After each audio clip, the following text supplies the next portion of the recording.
జతగా ఉండే వరమే నువ్వే ఇస్తే ఇంకేమి కావాలి జన్మకి.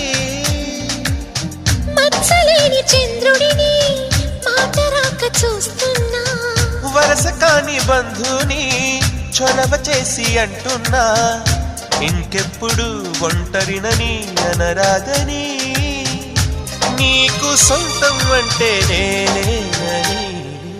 కొమ్మ కొమ్మ విన్నావమ్మ కోయిల వస్తుంది, వస్తూ వస్తూ తనతో వెన్నెల వెలుగులు తెస్తుంది. ఏవమ్మ మరుమల్లి తోరణాలు కడతావా, చిలకమ్మ ఎదురేగి స్వాగతాలు చెబుతావా, పూల పొగరిల్లేరా రమ్మందని.